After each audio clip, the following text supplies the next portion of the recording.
Mon seul appui, c'est l'ami céleste. Jésus seul, Jésus seul. Les ans s'en vont, cet ami me reste. Jésus seul, Jésus seul. Cet ami connaît mes alarmes, son amour guérit ma douleur, sa main essuie toutes mes larmes. Doux sauveur, doux sauveur, tout mon désir c'est de le connaître. Jésus seul, Jésus seul, et que sa paix remplisse mon être. Jésus seul, Jésus seul, cet ami connaît mes alarmes, son amour guérit ma douleur, sa main essuie toutes mes larmes. Doux sauveur, doux sauveur, dans le danger, toujours il me garde. Jésus seul, Jésus seul, dans mes soucis, à lui je regarde. Jésus seul, Jésus seul, cet ami connaît mes alarmes, son amour guérit ma douleur, sa main essuie toutes mes larmes. Doux sauveur, doux sauveur. Pendant que nous campons, nous allons faire lecture dans Hébreux chapitre 12.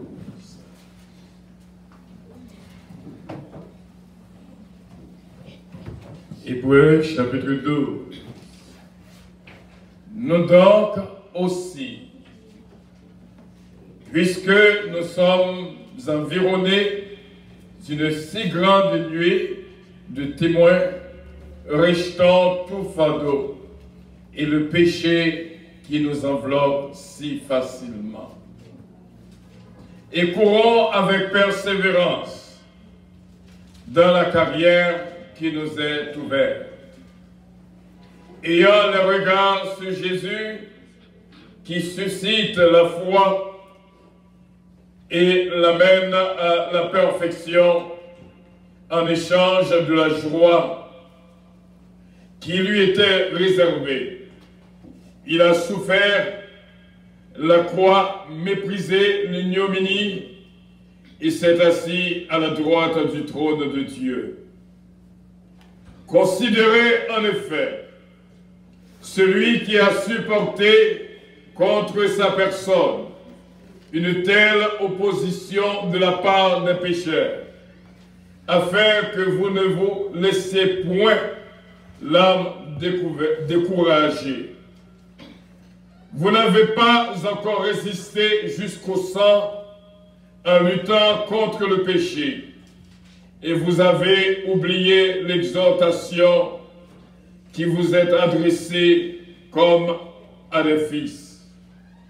Mon fils, ne méprise pas le châtiment du Seigneur et ne perds pas courage lorsqu'il te reprend.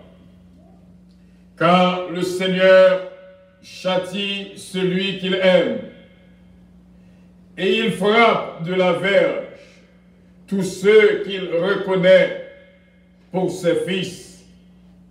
Supportez le châtiment, c'est comme des fils que Dieu vous traite. Car quel est le fils que Père ne châtie pas?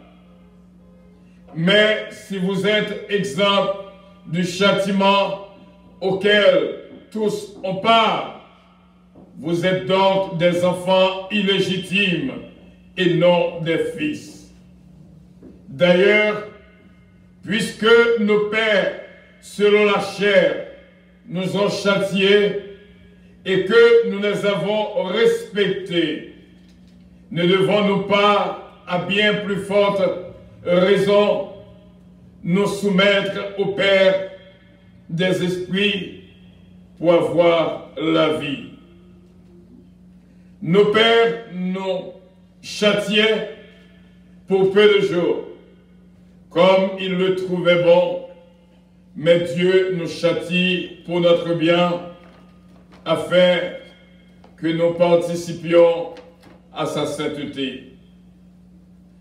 Il est vrai que tout châtiment semble d'abord un sujet de tristesse et non de joie, mais il produit plus tard, pour ceux qui ont été ainsi exercés, un fruit paisible de justice.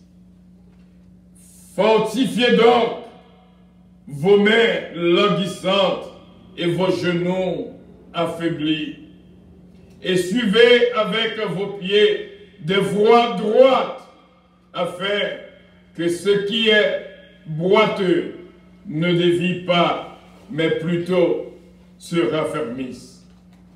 Recherchez la paix avec tous et la sanctification, sans laquelle personne ne verra le Seigneur. Veillez à ce que personne ne se prive de la grâce de Dieu, à ce qu'aucune racine d'amertume poussant des rejetons ne produise du trouble et que personne ne soit infecté. À ce qu'il n'y ait ni débauché, ni profane, comme Ésaü, qui pour un main vendit son droit d'aînesse.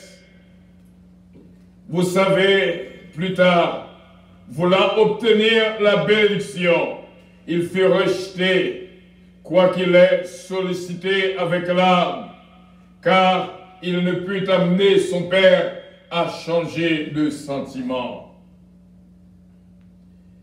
Vous ne vous êtes pas approché d'une montagne qu'on pouvait toucher et qui était embrasée par le feu, ni de la nuée, ni des ténèbres, ni de la tempête, ni du retentissement de la trompette et du fruit des paroles, tels que ceux qui l'entendirent demandèrent qu'il ne leur en soit pas adressé une de plus, car ils ne supportaient pas cette déclaration. Même si une bête touche la montagne, elle sera lapidée.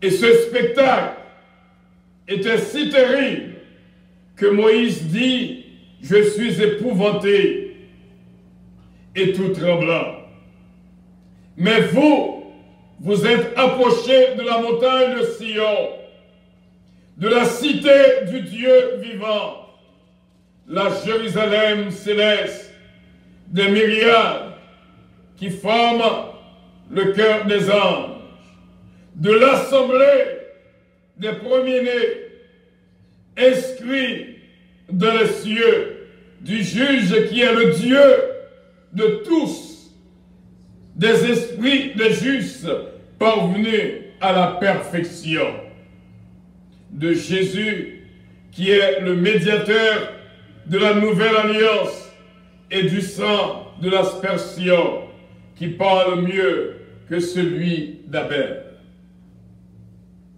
Gardez-vous de refuser d'entendre celui qui parle, car si ceux qui refusèrent d'entendre celui qui publiait des oracles sur la terre n'ont pas échappé, combien moins échapperons-nous si nous nous détournons de celui qui parle du haut des cieux.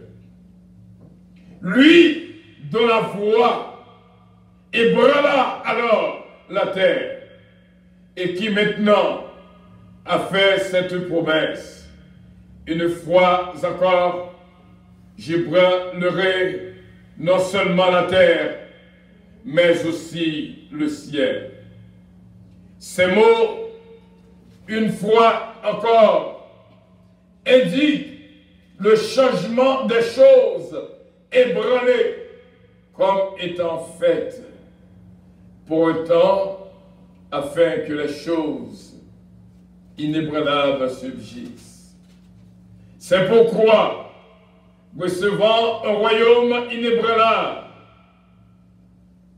montrons notre reconnaissance en rendant à Dieu un culte qui lui soit agréable, avec piété et avec crainte, car notre Dieu est aussi un feu dévorant. Parole du Seigneur. Amen. Notre Dieu règne encore, jamais ce monde s'endort. Le vent se déchaîne, nos cœurs sont en peine, mais Dieu nous conduit jusqu'au port. Notre Dieu règne encore, jamais ce monde s'endort. Ce qu'il nous promet reste vrai pour jamais. Notre Dieu règne encore. Nous faisons appel au pasteur Joseph Jean dans la prière pastorale.